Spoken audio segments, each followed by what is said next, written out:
Assalamualaikum warahmatullahi wabarakatuh.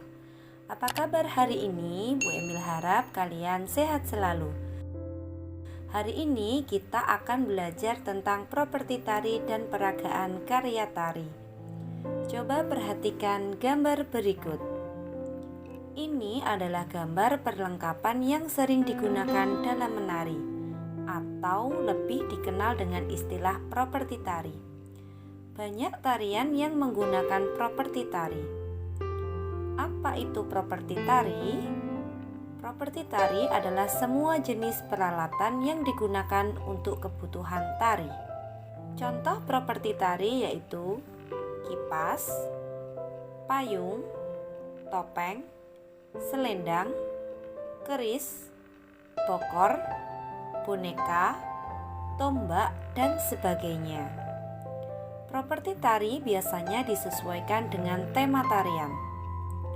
Fungsi dari properti tari yaitu menambah keindahan, membantu menjelaskan cerita atau tema tarian dan geraknya.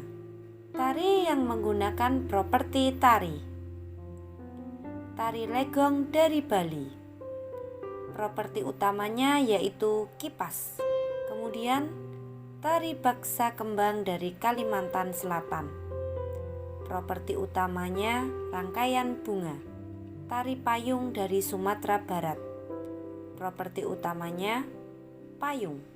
Tari kuda lumping dari Jawa Tengah. Properti utamanya yaitu kuda lumping. Tari topeng Cirebon dari Jawa Barat. Properti utamanya yaitu topeng. Tari reog dari Jawa Timur. Properti utamanya yaitu topeng reog. Tari pendet dari Bali.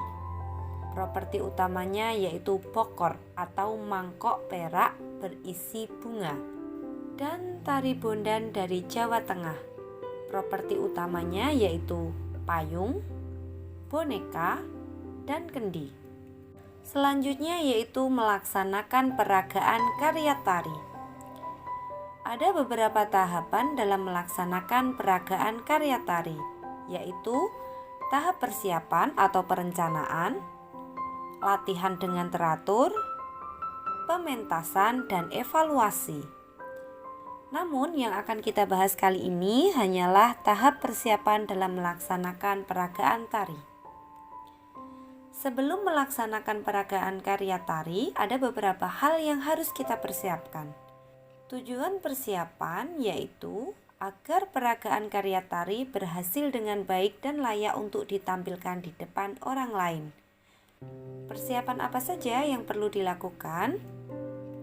Yang pertama yaitu menentukan bentuk karya tari. Bentuk karya tari bermacam-macam. Ada bentuk tari tunggal, tari berpasangan, dan tari kelompok. Bentuk karya tari perlu ditentukan sebelum diperagakan di depan penonton karena berkaitan dengan unsur lain. Memilih karya tari. Pemilihan karya tari harus disesuaikan dengan bentuk tari. Misalnya, jika bentuk tari yang dipilih berpasangan, maka pilihlah karya tari berpasangan. Memilih jumlah penari. Jumlah penari disesuaikan dengan bentuk dan karya tari yang dipilih. Jika karya tari yang dipilih berpasangan, maka jumlah penarinya 2 atau kelipatannya. Jadi bisa 4, 6, 8, dan seterusnya. Memilih properti tari. Properti tari perlu disiapkan sejak awal dan selalu dipakai sejak saat latihan peragaan tari. Tujuannya agar pada saat peragaan tari di depan penonton, kita sudah terbiasa dengan penggunaan properti sehingga sesuai dengan gerak tari. Menentukan iringan tari. Saat ini, iringan tari bisa kita dapatkan dalam aneka bentuk rekaman audio digital. Persiapkan iringan tari sejak awal dan gunakan selalu setiap kali latihan. Memilih busana tari. Busana tari adalah semua kebutuhan sandang yang dikenakan penari di atas pentas. Setiap karya tari memerlukan busana yang berbeda. Busana tari harus sesuai dengan tema tari. Saat ini banyak persewaan busana tari sehingga memudahkan kita untuk menyiapkan busana tari. Demikian materi dari Bu Emil dan wassalamualaikum warahmatullahi wabarakatuh.